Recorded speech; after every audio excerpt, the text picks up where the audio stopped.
I want to describe you the first battle, the first main battle of Yehudah Hamacabee in his war against the Greek, the Seleucian forces in Eretz Israel and around. But before that, I want to make a short preface. We see here Eretz Israel, and I want to show you Yehudah is of course going around in the Judea, the district of Judea. I want to show you the borders of the district. It's a very small district. The western border is around the line of the city of Modi'in of today, right under the mountains. The southern border is in the line of Hebron, Bet Guvrin and Hebron.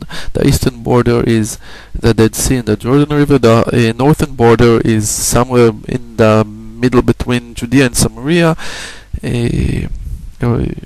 I'm lighting the location of today's Ma'ale Levana and Tor Mosaiah, that if you go on the road, today's road, you can see them both, and they are a little bit norther to the district border.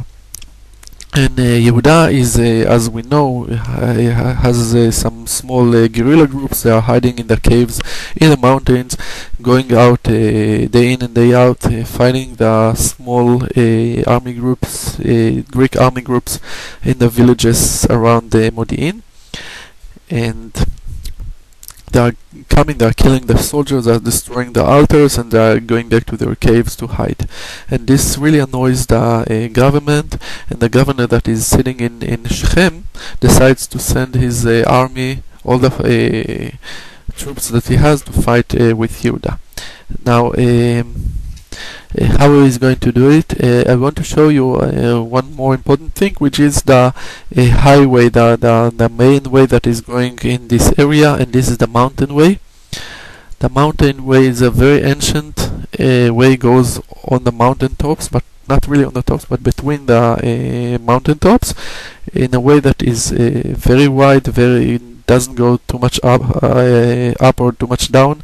Very easy way, a very famous way. This is the same way that Avraham Avinu is going around in Eretz Israel. If you read in Bereshit, from Mekom Shechem to Beit El, to Jerusalem, to Hebron, to Beersheba, it's all on the same way. Later, King David, King Saul are going around in this area, Givat Shaul, Jerusalem, Hebron, Beit El. Later on, we'll see Yehudah fights are located in around this way. And in our days also, road number 60 was going the same exact same path through all these cities of Shechem, of Ramallah, of Beit El, of Jerusalem, of Bethlehem, of Hebron, and Beersheba. Of course, in our current days, the Jewish road, the Israeli road, is going around the Arab cities and not through the Arab cities. But this is the way, and let's join the Greek troops that are going to fight with Yehudah.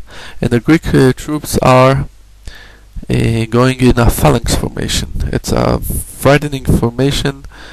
The troops are ordered in wide lines, and serial lines, one behind each other. They all have a long swords, and they are just marching forward. There is nothing that can stand in their way. You cannot stop them, not with horses, not with troops. If somebody falls, they just go ahead and march forward. Frightening, very able, very capable formation, and they're just marching here on the way. As you can see in this area, the way is very wide. There are very low hills near the way, and they are just marching forward. They're going to attack Yehudah as soon as possible, and let's join them. And as we are joining them, we can see the Judea district border just over the hills, as we can see here. And the others are going closer and closer to the district of Judea. The mountains are getting higher, and they are getting closer and closer to the road. And the Greek army, the Seleucian army, must break its phalanx formation as it goes forward and forward, and this is what Yehudah is waiting for. And Yehudah is waiting them in the exact place in the road the first place in the road when the mountains are really very close to the road, and the road is very narrow, and the mountains are much higher. And as they get to this point, he attacks them from three directions all of a sudden. Attacks them, kills many of the troops. Yehudah himself is killing the army general and takes his sword, and the remaining troops are running away, going back to Shechem.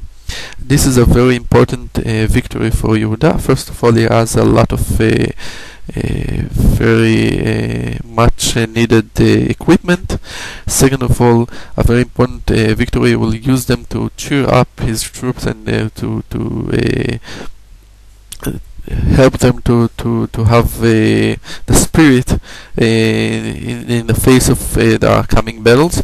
And more than that, the Greek army is for a while abandoning this way of approach, and it will not attack Yehudah from the north and from the main highway for the coming battles until much later.